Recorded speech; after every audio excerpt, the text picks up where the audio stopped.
Aqui estão os nossos debatedores de hoje, Luciano Melo e Bruno Cantarelli. Bom dia, Luciano. Bom dia, Barreto. Bom dia, Cantarelli. Quer levar um cartão amarelo preventivo já para começar o programa de hoje, não? Impossível fazer esse destaque de hoje sem citar a arbitragem. E mais do que falar de um lance e outro, a gente vai falar de todos eles aqui. Acho que chegou a hora da gente debater com mais seriedade mudança estrutural no comando da arbitragem, né? Teve uma mudança grande em fevereiro desse ano, feita pelo Edinaldo Rodrigues, então presidente da CBF. Ele demitiu o CNM, que comandava a comissão, e colocou um conselho formado por 7 pessoas, uma comissão coordenada pelo Rodrigo Martins Sintra, que ainda tinha consultores internacionais, né, que nem moram no Brasil, Sandro Meirahit, Nicola Rizzoli, Néstor Pitana, que ficavam dando opiniões por videochamada sobre alguns lances posteriormente. Essas opiniões não são mais publicadas no site da CBF, faz 40 dias que isso não acontece.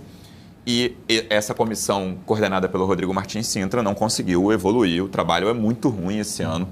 O Samir Chald entrou em maio na CBF, né? Não foi ele o responsável pela formação, por essa mudança na comissão de arbitragem, mas no momento em que a nova presidência da CBF faz algumas mudanças estruturais, como por exemplo a do calendário anunciada na semana passada, é muito urgente a gente debater como é que vai ser feito com a arbitragem, porque a forma como está a arbitragem de elite no futebol brasileiro deixa muito a desejar, é muito abaixo do que a gente espera por uma competição desse tamanho. Bruno Cantarelli, mão para trás para falar com Vossa Senhoria, por favor, e bom dia. Bora aqui, ó. Tem que ser assim. Mas às vezes o cara faz um absurdo e bota a mão para trás. Né? Se botou a mão para trás, pode saber que está falando absurdo. É que nem a carioca falando com todo respeito. É o preâmbulo para te desrespeitar. É por aí. Agora, ô Barreto, né? Luciano, bom dia Barreto, bom dia galera de casa. Quando você tem uma pergunta que é difícil de responder, eu vou fazer uma pergunta aqui e queria que alguém me respondesse. Qual é o melhor árbitro do Brasil? Isso é complicado. Eu já falei do Klaus, mas o Klaus esse ano não está merecendo, não. Ramon Abate Abel, que vai estar no centro das discussões de hoje, era a Copa do Mundo. Era tratado como melhor até o jogo entre Flamengo e Cruzeiro, por exemplo, ele era tratado como melhor. Como você não tem opções para responder, e você não responde assim porque, tem vários grandes árbitros e, né, todos no mesmo nível. Não, você não responde porque você não tem opções. Você não tem só poucos grandes árbitros, você tem poucos árbitros. O PC Oliveira, a gente vai rodar daqui a pouquinho, né, o desabafo que o Marlon fez no sábado, depois do jogo do Grêmio.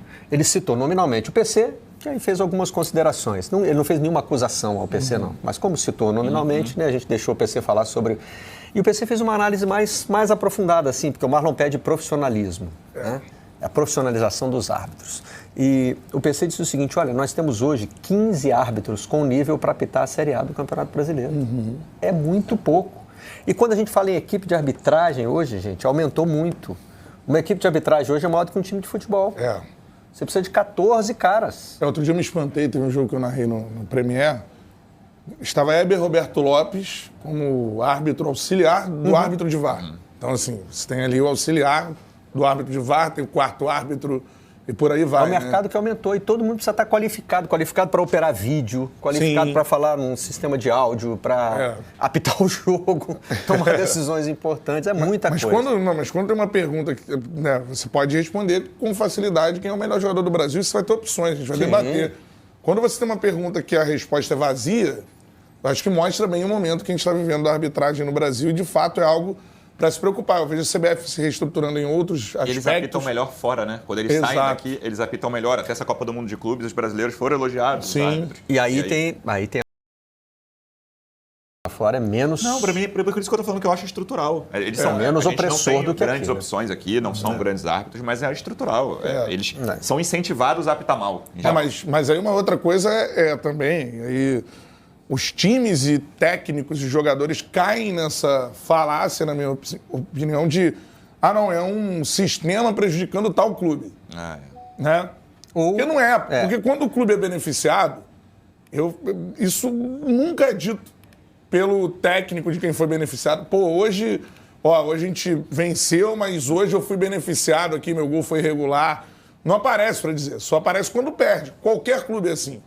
O Barreto falou sobre a situação do Abel Ferreira, uma situação que incomoda. O Abel é um cara que reclama muito da arbitragem. Quando é beneficiado, como foi o caso de ontem, não há uma palavra dele sobre o benefício. Ainda há uma reclamação sobre a arbitragem, né? Então, assim, fica difícil, cara, porque você não não consegue também defender jogadores e treinadores.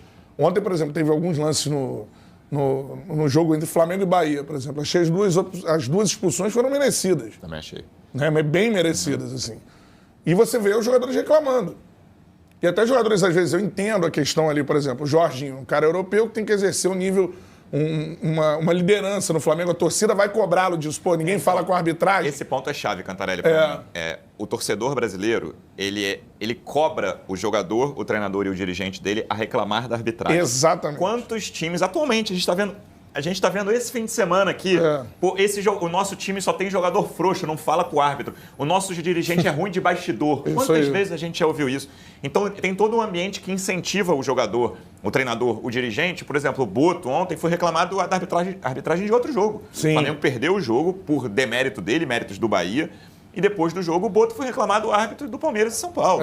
Porque ele é incentivado a fazer isso. Senão ele vai ser chamado de omisso, de frouxo. Sim. E não é só a torcida do Flamengo, não, tá? Os torcedores, em geral, no futebol brasileiro, incentivam jogadores, treinadores e dirigentes a reclamar da arbitragem o tempo inteiro. E aí o Felipe Luiz, que não fazia isso, na última entrevista disse, quando a gente soube que era o Ramon Abate-Abel, já percebeu que ia dar confusão. Você acha que uma declaração dessa atrai a simpatia do árbitro? Não, também não. Né? Os jogadores, e o Marlon fala disso também na entrevista dele, né? Tem um relacionamento ali que também passa pelo lado pessoal. Sim. O Felipe um guarda a pinimba do outro. Nos últimos jogos, o Felipe Luiz está ficando um pouco o que você disse com todo respeito, vem de respeito. Eu não gosto de falar de arbitragem, mas ele tem falado direto. Ontem, mais uma vez, o jogo do Flamengo não foi influenciado pela arbitragem. O resultado foi influenciado pelo Danilo, pelo Olacian, pelo Samuel Lino, que perdeu o gol, pelos méritos do Bahia. Mas o jogo de ontem não foi influenciado pela arbitragem e o Felipe Luiz voltou a reclamar da arbitragem. E depois a gente vai falar de campo, a perda da liderança também do Flamengo não é consequência. Ontem, no caso, foi dada os dois jogos, né? Mas a perda da liderança do Flamengo é consequência do mau aproveitamento dos jogos em casa. O Flamengo empatou os últimos 3 jogos no Maracanã. E o time que quer ser campeão ele tem que vencer os jogos em casa, né? Se tivessem sido os 3, ao invés de ter empatado, estaria bem à frente do Palmeiras. Então, assim, tem muitas coisas para a gente analisar. E eu acho que o que a gente tem que parar hoje não, existe um sistema. Porque daqui a pouco você vai chamar um time de chorão, né, como já aconteceu no passado. Porque o sistema... E daqui a pouco você vai ser o chorão. O sistema não quer prejudicar o seu time. Contra tudo né? e contra todos, etc. É sempre assim, contra o meu rival, contra quem eu estou lutando diretamente por uma posição, quer dizer, contra não, a favor, né? De um desses ou do líder do campeonato. Isso tudo contra mim, sempre. Bem, prejudicado sou eu. Não, por exemplo, é que eu sou roubado. As pessoas não falam assim, tem erros, é um assalto contra o meu time. Que foi o que o Marlon falou e é o reparo que a gente pode fazer, né? A fala dele. A gente vai rodar nesse bloco ainda, tá? Antes de entrar no conteúdo dos jogos. Dizer que o Grêmio foi roubado, esse termo é perigoso, né? Porque ele indica dolo, ele indica né? que o árbitro quis fazer aquilo, má fé. E outra coisa, ele faz uma conta de 16 ou 17 pontos que o Grêmio perdeu. Mas ele não faz a conta de quantos pontos o Grêmio pode ter ganhado. Então, nunca é assim, né? Você nunca olha para os pontos que podem ter te beneficiado, embora ele tenha sido justo ao dizer amanhã o Bragantino é que vai ser o prejudicado, hoje é um, hoje é outro, mas os momentos em que o Grêmio foi beneficiado ele acabou não lembrando. Mas, enfim, é um desabafo importante, porque não fica só nessas questões de eu fui prejudicado, fala de profissionalização. A gente roda agora dentro dos nossos quadros. Qual que vocês imaginam que foi o fato da rodada? Né?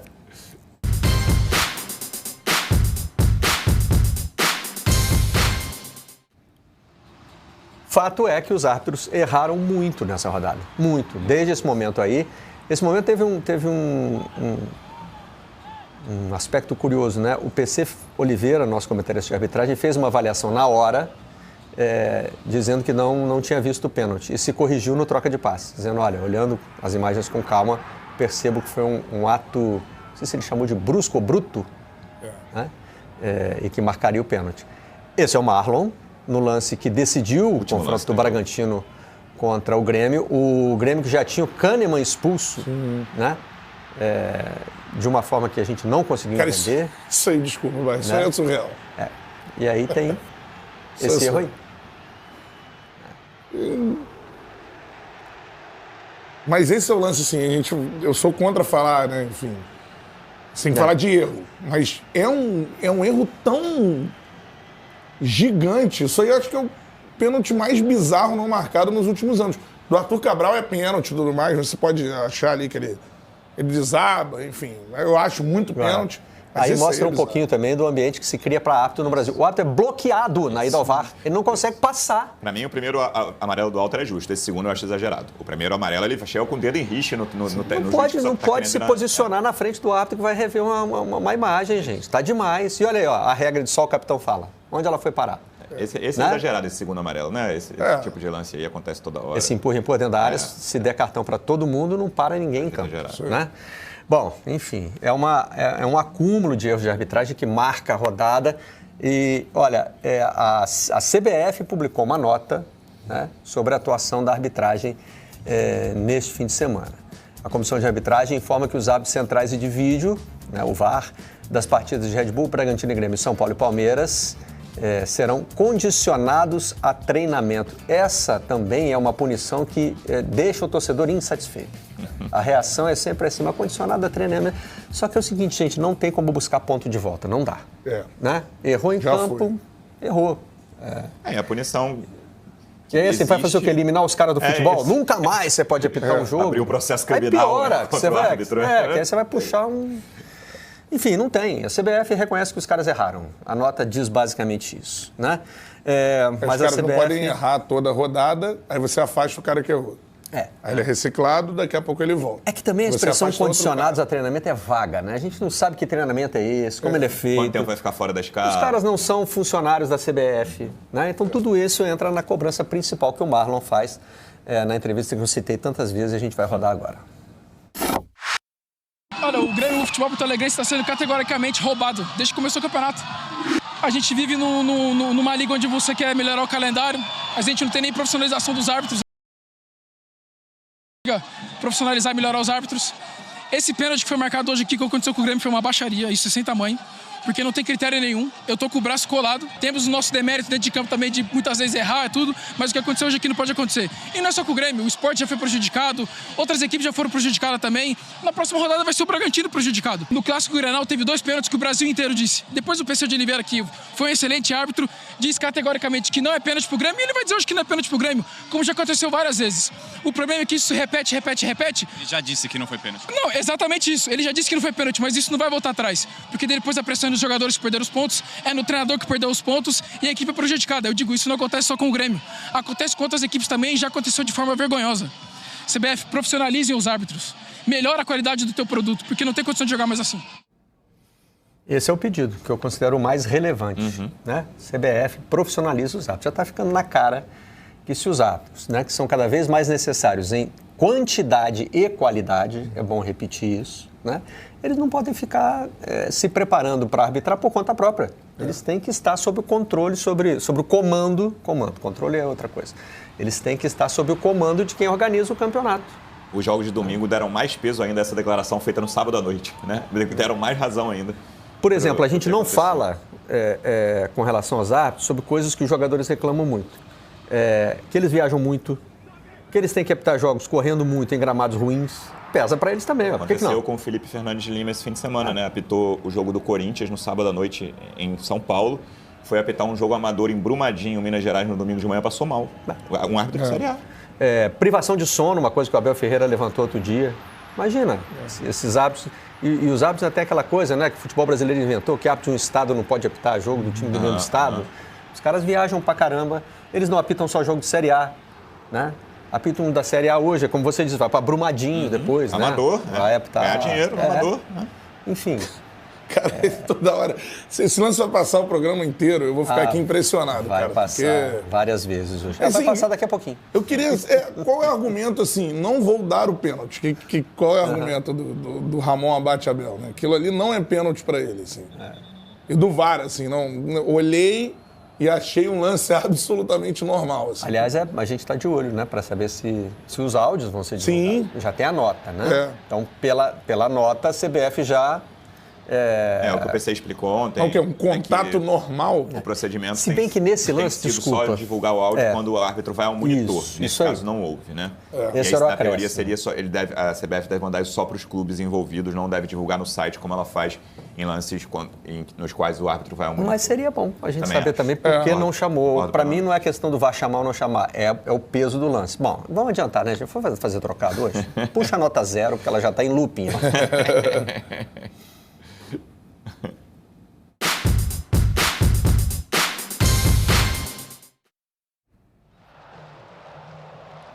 A atuação da equipe liderada pelo Ramon Abate Abel merece nota 0. E Zero, assim, né? Tá ali, ficou um 10, ele não leva a nota 10. Tira essa taxa aí Em cima pra tá não certo, confundir. Em zero, cima tá certo. Leva a nota 0. Acho que a gente tem que olhar também o conjunto, né, gente? Se o cara foi escalado para esse jogo, é porque ele é considerado pela CBF um árbitro de alto nível, capaz de comandar um clássico, com muita tensão dos dois lados, com o São Paulo tentando se recuperar no campeonato, com o Palmeiras tentando assumir a liderança. Esse jogo vai ter confusão, vai ter lance difícil, vai ter bolinho, vai Esses ter dois reclamação de jogadores aí, jogador. Luciano e Gustavo Então. Gomes, estão entre os dois que mais reclamam. A gente estava falando aqui, os jogadores são incentivados. E tem rival time, o Gustavo Gomes no meu time, São porque dois são dos jogadores maiores que reclamam o tempo todo. auxiliares de arbitragem do futebol brasileiro. isso. Só que auxiliar de arbitragem só a favor do time dele. Né? Vai ter que lidar com o Luciano, vai ter que lidar com o Gustavo Gomes, Sim. vai ter que lidar com a pressão da torcida. E vai Dos ter treinadores. E vai ter que acertar, gente. Ele está aí para acertar. É assim como a gente vai cobrar do jogador. Né? Se o jogador do São Paulo comete um erro decisivo e o time perde, se o jogador do Palmeiras não consegue virar o jogo, a gente vai cobrar. A gente vai cobrar do Abel, que está ali atrás, reclamando.